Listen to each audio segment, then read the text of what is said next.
Hello everyone and welcome to a new tutorial video from Oracle Sql. Today I'm going to show you the decode function and the case statement. I will let you know what is the difference between both and what is the recommendation of using it. So let's get started and start demonstrating the decode function. On this records I have the env type, which refers to the invoice type. I have here also the cancelled status of the invoice, which shows the cancelled invoice and the active invoice.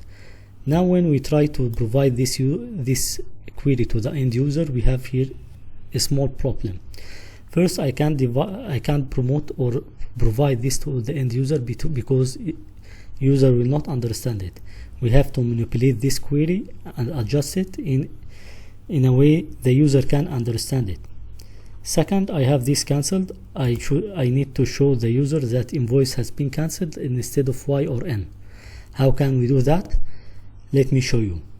First, go here and write decode,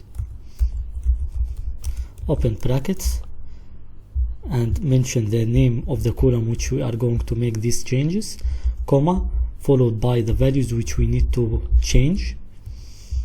Here it is env, then comma, put the next value, then comma, and type the name which we are going to change. In our case here it is invoice, then the second value which is CM. I'm going to name it a credit memo, then comma, add the third value which is double P, then name it a prepayment.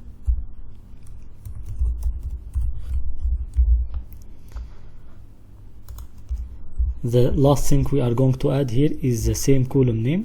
In case none of these values are matched on our query, it will retrieve the default value. For example, if we have here credit memo or any other values rather than these values, it will return the same value on the database. Let's try this code and see what will happen. Now let's change this name of the column to be more friendly. Put here the double quotes and write invoice type. Run the code and the invoice column or the column has been changed to be more friendly. Let's now move to the next task, which is changing the Y and N to a meaningful name. Write here decode, then open brackets and type the cancelled column, then comma, and here we are going to transfer from Y, transfer it to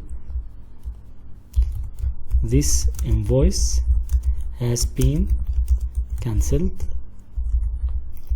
comma, in case it is N, write this is active invoice.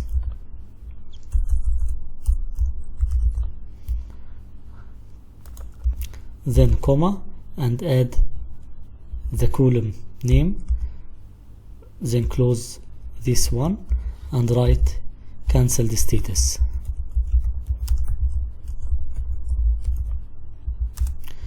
Let's now run this code and see what is the output. Perfect. For all the cancelled invoice, which here this invoice cancelled, it returns this invoice has been cancelled. For all the non-cancelled invoice, we get this meaning this invoice, this is active invoice. Perfect.